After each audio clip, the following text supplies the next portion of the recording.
Hi, everyone, and welcome to the Schoolroom Podcast. I'm Melissa Karmen Lee, your host. With me today is our amazing producer and co host, Rosalie Gunawan. She's always been behind the scenes putting everything together, and today she will act as co host with me, and you'll be able to hear from her for the first time on air. Hi, Rosalie. Hi, Melissa. Hi, everyone. Today's episode is a really special one. We're wrapping up the year with some of our favorite episodes since we launched in 2023. We've had such incredible guests and stories, and we just wanted to share them with you all again.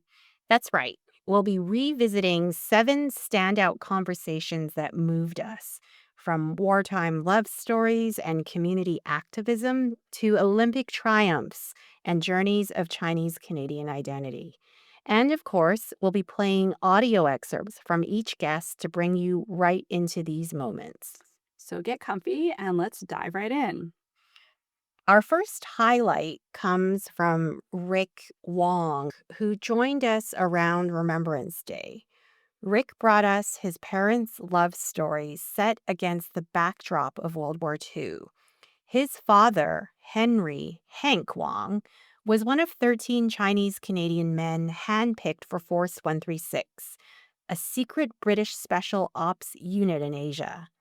Imagine, these were covert agents, kind of like James Bond, trained to blend in behind Japanese lines during World War II. They volunteered at a time when Chinese Canadians still face discrimination back home.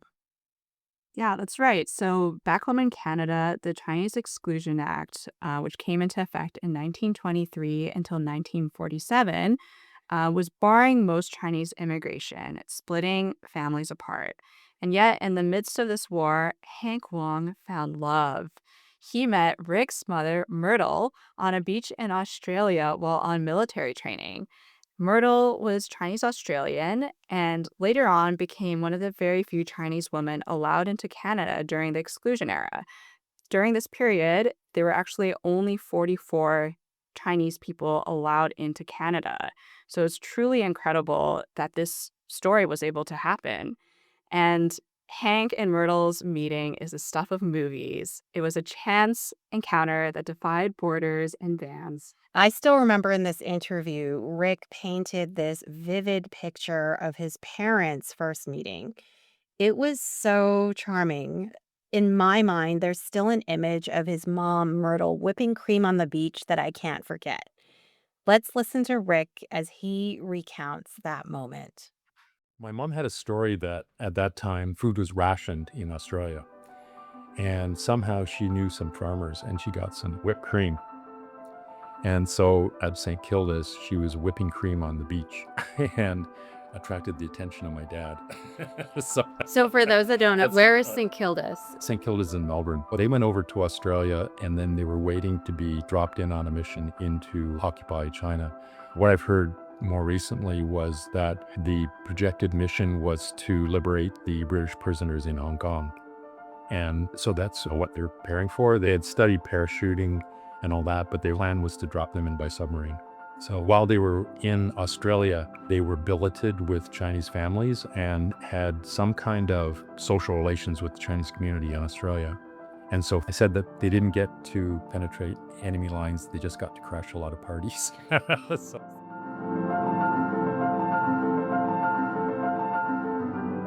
I just love this story so much. It's so sweet and just really shows how these small moments can become so important later on, but it's just really commonplace, everyday encounters. It's a reminder that even in wartime, life happens. People flirt, they share desserts, they fall in love. Rick's parents had to overcome huge barriers just to be together. Remember, after World War II, Hank literally had to find a way to bring Myrtle to Canada. But love found a way. She landed in White Rock, BC in 1946, one of the very few Chinese women to enter Canada by special permission. And Rick's story set the tone for a Remembrance Day special episode. It wasn't just about war, it was about why those sacrifices mattered. Hank fought for a country that didn't even fully accept him then, and yet his legacy is also one of hope a new family, and a bridge between cultures. Absolutely. And it shows how history isn't just dates and battles, it's personal, family, history, and identity. And that's a perfect segue to our next guest, who talks about preserving personal and community histories. Arlene Chan. Melissa, this was our 2024 International Women's Day special. And it was so inspiring. Arlene Chan is an author, historian, activist, not to mention the daughter of the legendary Jean Lum. If you don't know Jean Lum, she was the very first Chinese Canadian woman inducted into the Order of Canada for her activism. So, activism actually runs in Arlene's family. And Arlene talked about how she built on her mother's legacy. One big topic was preserving Toronto's Chinatown. In the 1960s, Toronto Chinatown was at risk. City officials had urban renewal plans that would have wiped it out if not for Jean Love and others who led the fight to save it. Arlene herself became a guardian of those historical stories. She documented how Toronto's Chinatown evolved and how the community really stood up for itself.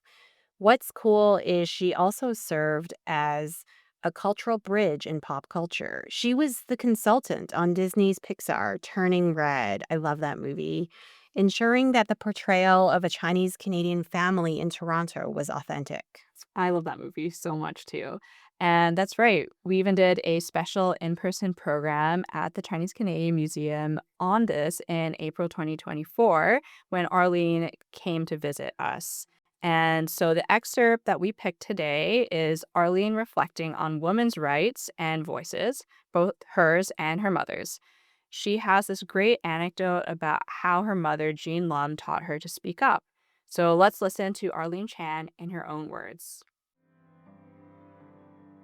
Even though I'd heard my stories from my mom so many times over the years, I really had to interview her and really get the details. And I was so thrilled that I wrote this book. It got published. It got recognized at the Children's Book Center as being a selected book. And so this was so important to me because our stories were not being told. And so having my mother's story told, because for her being in Toronto, being a woman, being of Chinese heritage, it was so important that people learned her story.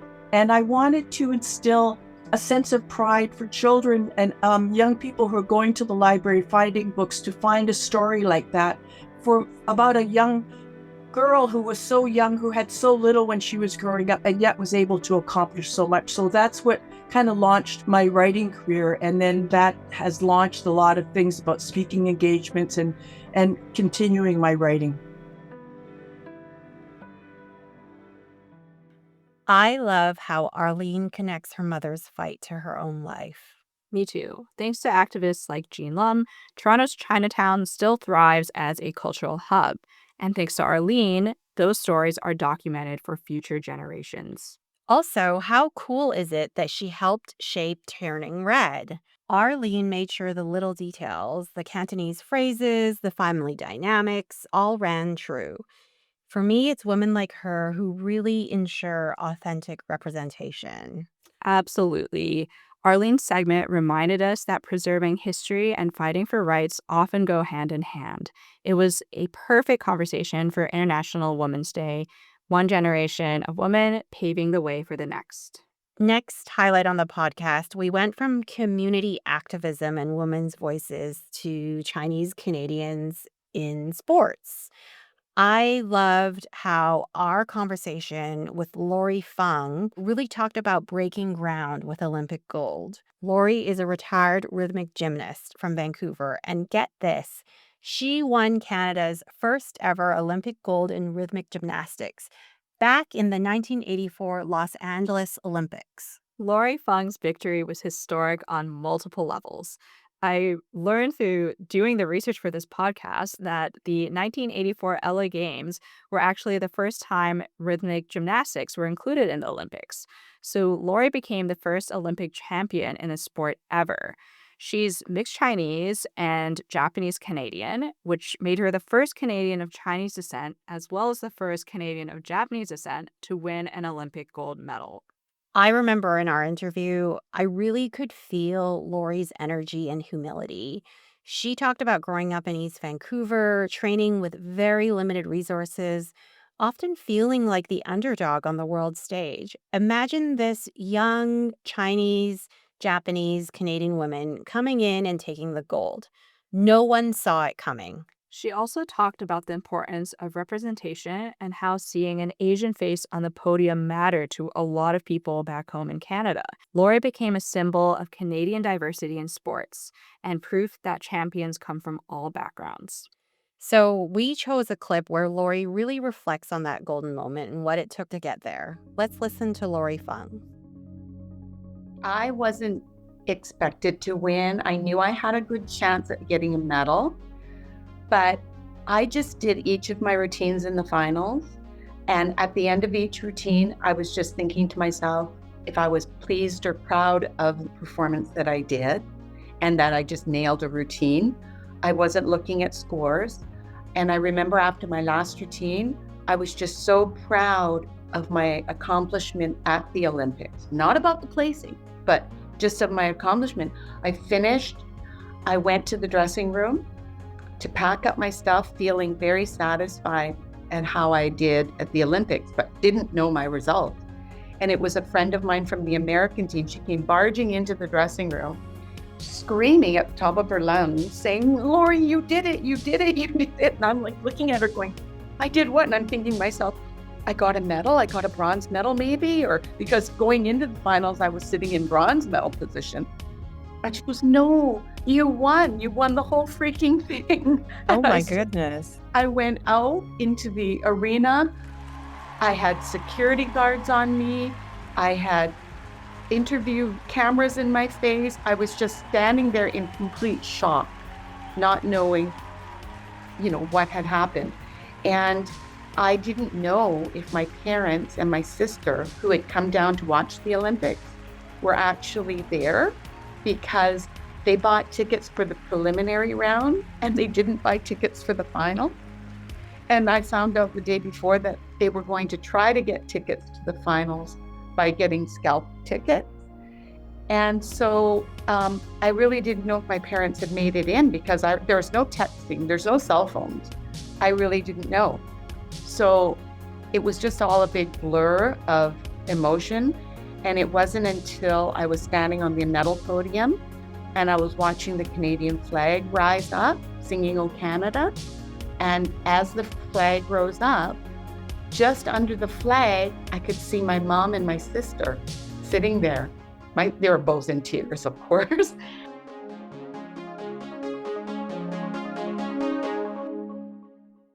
So incredible. Lori's gold medal wasn't just a personal achievement, but it was a win that resonated with Canadians of all backgrounds and especially Chinese and Japanese Canadians. So many communities saw themselves in her victory. I love how she talks about how it was a win for the community. And also love that Catwoman tidbit. She just casually drops in that she was in a blockbuster movie as an aerialist. I know, it's so cool. I need to go and rewatch Catwoman just to try and pick her out. Totally, totally. Lori's journey shows how representation in sports can inspire beyond the arena.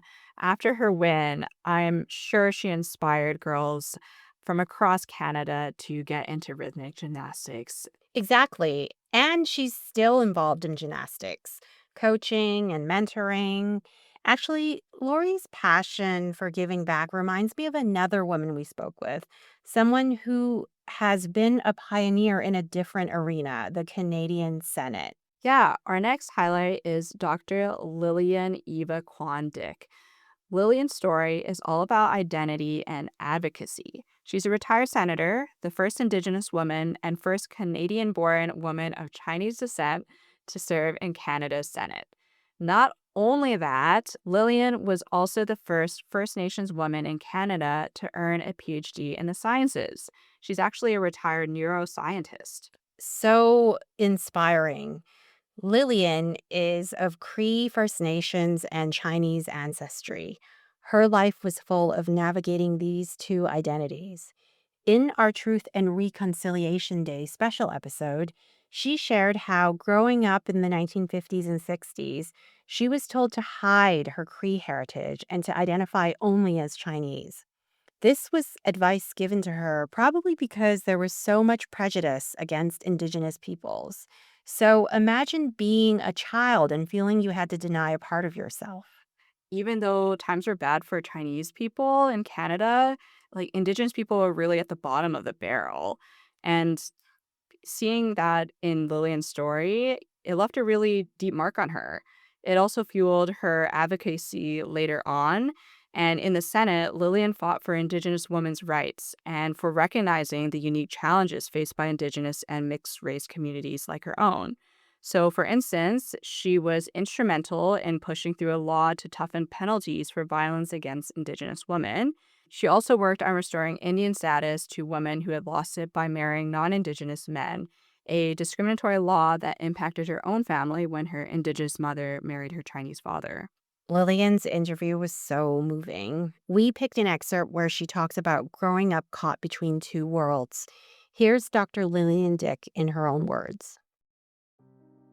Strangely enough, when I was called to the Senate and I started thinking about who I was and my history of my family, that's when I discovered all the laws that were racist towards Chinese, the early Chinese. Of course, I knew about some of the laws, the Indian Act and the racism against about Indians in Canada. And so in quite a few of my speeches, I would end with, saying, especially some of my outside speeches that was in honor of my parents, or if I received an award, it was a memory of my mother, Eva McNabb from the Gordon First Nation, and my dad, Quan Lin Yok from Saising Lei, Guangdong, China.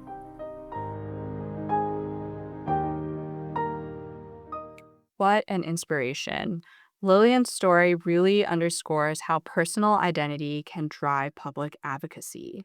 It really does. She transformed her own personal pain into a purpose that helped everyone. Lillian's perspective is so unique, bridging Indigenous and Chinese Canadian experiences. It reminds us that communities of color often share struggles and can stand in solidarity. Lillian often pointed out how Chinese Canadians and Indigenous peoples both faced exclusion in different ways, and she built bridges between those communities. I'm so honored to have gotten a chance to meet and learn from Lillian. So let's turn to another story from the past. This next highlight comes from Janet Bradley Worthington. This is one of my favorite episodes because of the incredible detail and care it took to uncover these stories in the archives. And Janet is just such a lovely, warm, caring person. She really is. Janet joined us to share the story of her mother, who as a little girl lived at the Oriental Home and School for Girls in Victoria, BC. So, a bit of context: the Oriental Home, which was originally the Chinese Girls Rescue Home, was essentially an orphanage and refuge for Chinese girls in the late 1800s and early 1900s. Many of these girls were separated from their families due to harsh laws such as the 1923 Chinese Immigration Act. Right. So Janet's grandfather, or her mother's father, was a man named Ma Tin Yik. He came from China to Canada in 1885, just before Canada imposed the head tax on Chinese immigrants later that year. He settled in Salmon Arm, BC, and ran a hand laundry business. By 1923, the Chinese Exclusion Act came into effect, effectively slamming the door on Chinese immigration and even preventing families from reuniting.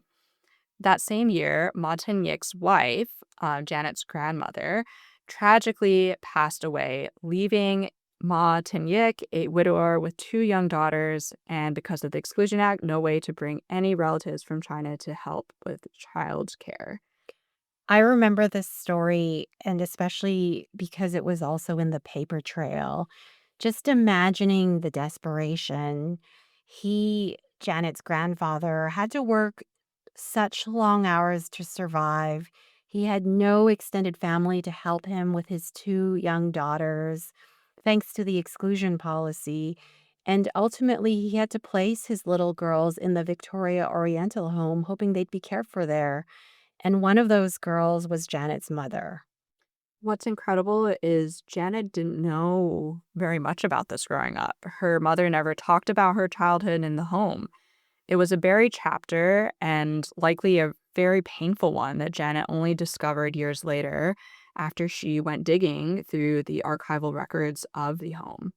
In this episode, which we had titled Family Separation, Janet shared how she uncovered her mother's story and what it felt like to piece together that history. Here's Janet Bradley Worthington.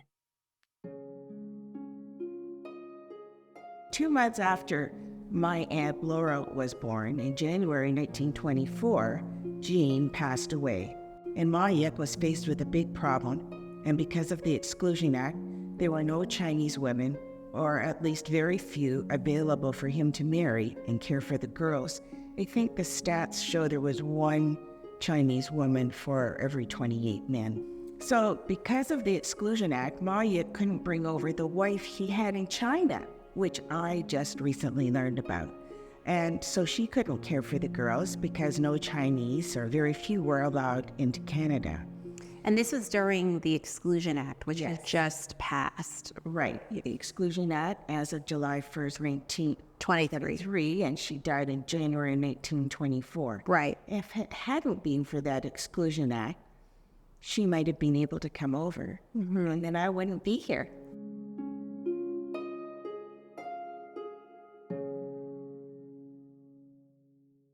Wow. Hearing Janet's story, it feels like such an intimate window into how these racist laws literally broke up families. It's heartbreaking. Her mother wasn't truly orphaned because her father was still alive, but he became unable to care for her. And the Exclusion Act's cruelty really comes to life in stories like this. The silver lining is Janet's dedication to recovering this history. Thanks to her research, her family, and now all of us know her mother and grandfather's story. And her family experience was not isolated. Many Chinese Canadian families have similar hidden chapters. Absolutely. Janet highlighted that the Oriental home had quite a few girls over the decades. Some were children of single fathers like her own mother, and others were girls rescued from human trafficking during this era. It's a part of Canadian history that isn't widely known, but it shaped real lives. I'm so glad Janet shared her mother's journey with us. It's really a reminder that history lives in our families, and sometimes we have to do a lot of detective work to find it. After that emotional deep dive into family history, our next chosen segment took us across the ocean to a different diaspora story, one that even intersected with courtroom and human rights. Visiting us from South Africa, our next guest was Diane Longman, a historian who co authored a groundbreaking book on Chinese South African history. Diane's interview was fascinating because it explored how the Chinese diaspora in South Africa had a distinct experience from those in North America, yet had many striking parallels. Diane is the co author of Color, Confusion, and Concessions: The History of the Chinese in South Africa. She walked us through how Chinese people first arrived in South Africa. Some came in the 19th century as miners or traders, and how their status changed over time. Under colonial rule and later apartheid, Chinese South Africans didn't really fit neatly into the racial categories that the regime had. They were a small minority and often faced legal discrimination. For instance, the South African Chinese Exclusion Act of 1904 severely restricted Chinese immigration there, similar to our Canadian Chinese Exclusion Act of 1923. Yeah, and the more research I do, just learning about Chinese diasporas around the world, the more that I learn about similar discriminatory policies and ways that Chinese weren't wanted in so many countries. Absolutely. What really stood out to me in this episode is how fluid the racial classifications were in South Africa. During apartheid, Chinese were at times classified as Asian and treated similarly to Indian South Africans, and then sometimes colored, considered colored, depending on what suited the government's needs. It was an arbitrary and confusing classification system and lent to the very apt title of Diane's book. And here is the kicker. Diane's historical research ended up making waves in the courtroom. In the mid 2000s, Chinese South Africans fought to be included in the country's affirmative action and redress program for groups disadvantaged by apartheid. Diane's book provided evidence that, yes, the Chinese community had been discriminated against under apartheid. Her work was cited in a case that ultimately led to Chinese South Africans being recognized as a disadvantaged minority eligible for post apartheid equity programs. It's an amazing example of how scholarship can drive social change. Diane essentially helped win rights by documenting history and putting that to print. So let's hear from Diane Longman.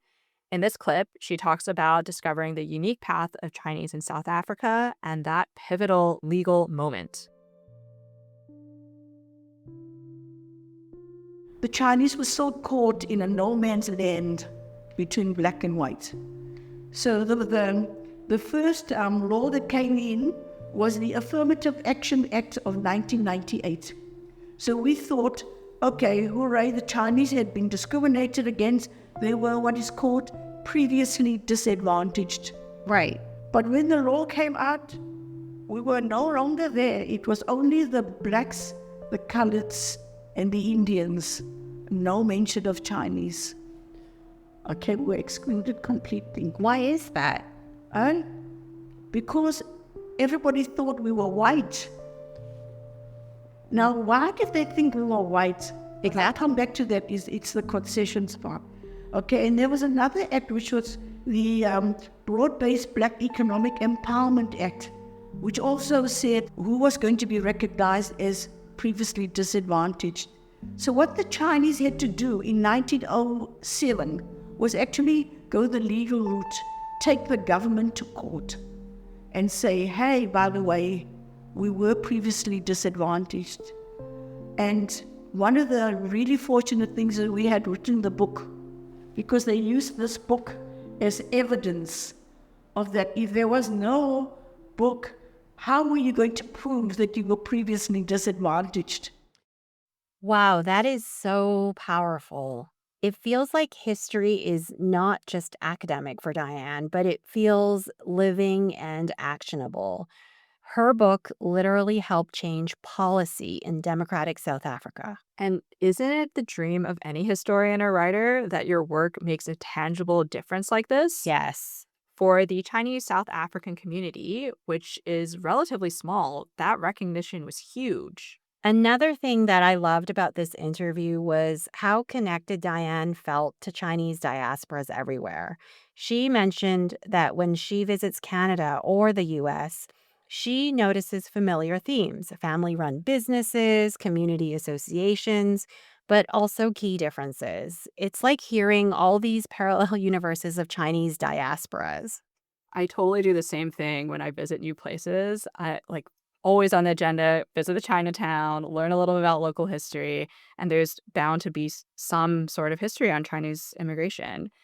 And in Diane's episode, she ultimately emphasized that whether it's in South Africa, Canada, or elsewhere, the Chinese diaspora has adapted to so many different circumstances, navigating colonialism, racism, and legal barriers in different contexts while keeping their communities alive. Diane's story really rounded out our understanding that Chinese Canadian history is part of a global diaspora. And speaking of global, our final highlight comes from a truly international figure, a Hong Kong filmmaker whose work has touched audiences worldwide. Last but definitely not least, we have Anne Hui. This was a treat. Anne Hui is one of Hong Kong's most acclaimed film directors, part of the famous Hong Kong New Wave that she helped pioneer in the late 1970s. It's really not every day that you get to chat with a cinematic legend like Anne. Absolutely. Anne's directed over 28 feature films. If you've never seen her films, many of them focus on the lives of ordinary people against the backdrop of Hong Kong's changing social landscape. She tackles themes of identity, migration, politics, always through intimate human stories. Classics like Boat People, Song of the Exile, A Simple Life, they're poignant and beautifully crafted.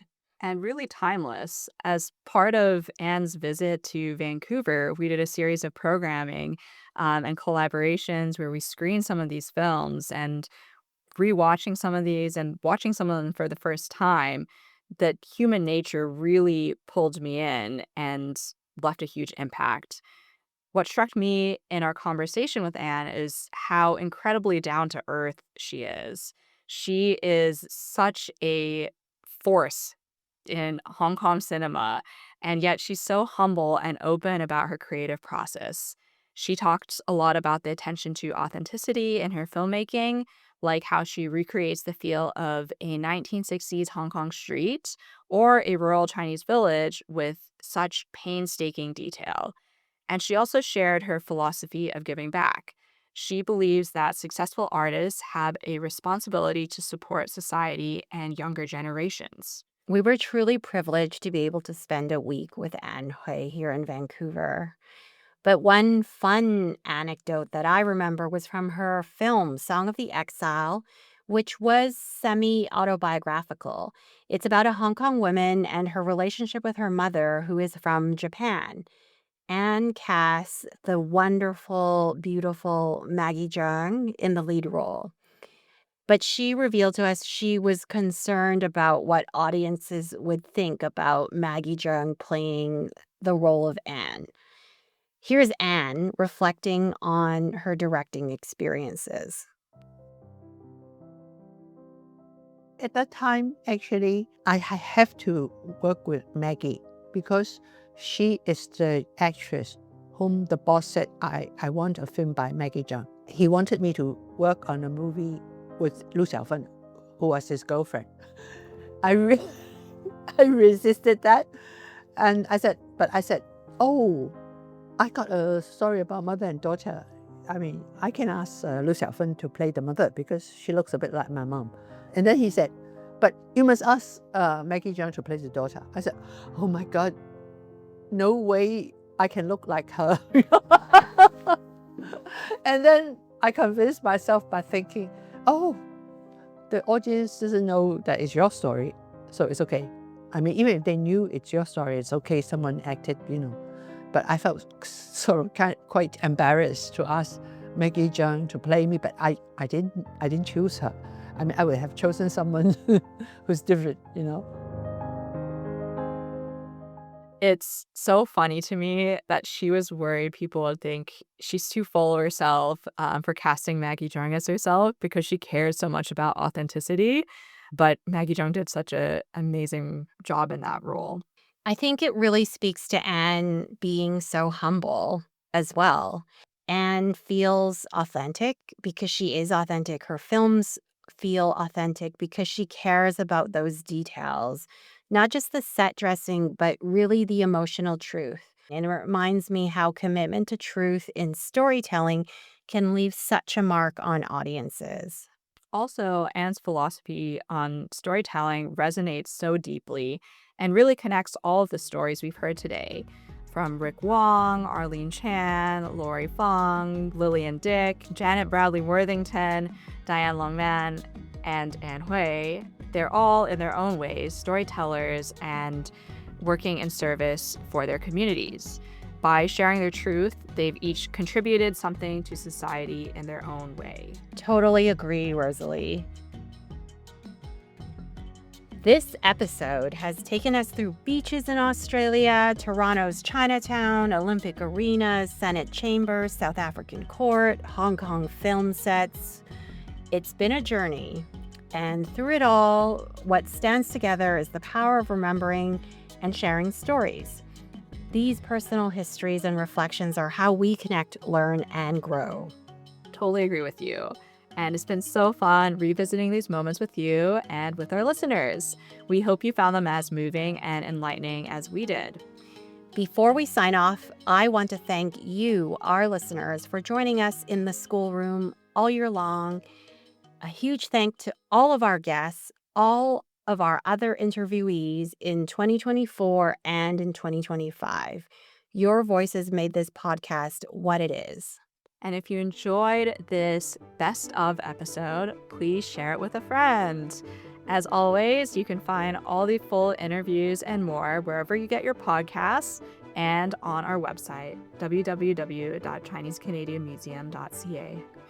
We'll be back in 2026 with new stories and conversations. Until then, have a wonderful holiday season and a happy new year. Take care, everyone. This podcast was recorded on the traditional territories of the Musqueam, Squamish, and Tsleil-Waututh peoples. We invite you all to reflect on the territories that you're on and the host nations and pay respect to their elders, past, present, and emerging. To learn more about the Chinese Canadian Museum and book tickets, visit us at www.chinesecanadianmuseum.ca and follow us on Instagram at ccmuseumbc for updates. The Schoolroom is presented by the Chinese Canadian Museum, hosted by Dr. Melissa Karmen Lee and produced by Rosalie Gunawan. Production is supported by Noah Taylor. The theme music and original audio was created by Joshua Young, and graphic design is by Studio Pian Pian He and Max Harvey. Stay tuned for the next episode of The Schoolroom, available wherever you get your podcasts.